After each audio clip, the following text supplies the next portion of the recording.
Tenant,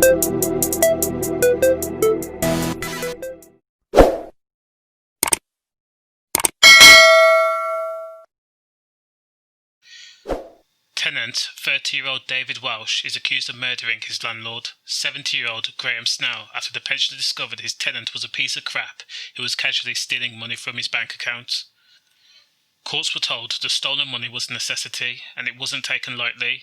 It's the case-in-point scenario where Daniel Walsh stole the money in order to survive, which, despite it being a crime and whatnot, I can actually understand. However, and this is a big however, what Daniel Walsh did with the money was the rudimentary crackhead stuff. He used the stolen cash for drinks and drug binges, where he would often pass out from intoxication and gambling sessions in casinos in his hometown of Sheffield. Courts were also told Daniel Walsh visited massage parlours since he had the tense shoulder due to stress. That's code for he was doing a type of exercise you can only do with a partner, if you get what I mean. Also, hint hint. The sad thing about it is, Graham Snell did everything right. He didn't confront his tenant, he went to the police like he was supposed to do. Police were due to visit the property in Marston Street, Chesterfield, the next morning, but by this time Graham Snell had already been murdered, in the most barbaric fashion.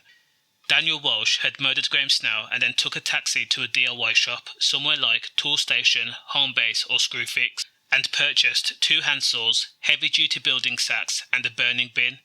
Derbyshire Crown Court heard that Daniel's defence was he had come home and seen 70-year-old Snell collapsed dead in the bathroom after a heavy drinking session and had panicked he would be suspected of killing him because he had been taking cocaine. This is typical crackhead logic. You are afraid that you would be accused of killing a person, so your solution is to chop the body into 10 pieces, go to some woodlands and stuff 10 body parts into badger sett and dump the rest in communal bins outside the flat he had previously lived in. What Daniel Walsh did was deny another human being of a chance of a proper burial. During police conducting their investigation, or their inquiries into the missing Snell, Daniel Walsh was busy preparing himself for a quick getaway. The court was told how Daniel Walsh had applied for an emergency passport, and when questioned by police, he gave this cock-and-bull story that Graham Snell was in hospital, though he could not remember the name of the hospital. If it wasn't for his neighbours reporting Graham Snell as missing, Walsh would have probably gotten away with the murder too. Neighbour David King was the unofficial hero of the news coverage, to be honest. He was the one who knocked on Graham Snell's door to tell him he was going on holiday, but was met by Daniel Walsh, who had told the neighbour Snell was out shopping.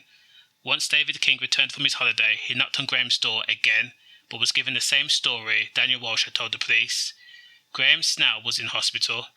David King then contacted all hospitals in Sheffield and Chesterfield, but was told Graham Snell had not been admitted since 2017, which led to the suspicion, of course. Just think about what Daniel did for a moment. He placed a dead or a dying body in a position that allowed him to saw through flesh and bone. He then had to place 10 body parts in heavy-duty building sacks and then transport those said body parts to woodlands and ensure badgers would eat the evidence. Daniel Walsh even chopped off the head. Daniel Walsh knew what was coming. It was reported he told a friend after the murder that he got himself into a little bit of trouble and that police would be coming for him eventually. Police said it took 6 months for Daniel Walsh to reveal where he placed the head. Peter Joyce, QC, says the investigators were unable to establish the cause of death due to there being so many body parts, but they know what Daniel Walsh did. Continuing, he said, he killed him, he chopped him up and fed him to the badgers. It was murder to get his hands on the man's money. Mr. Joyce described Walsh's account as complete and utter nonsense.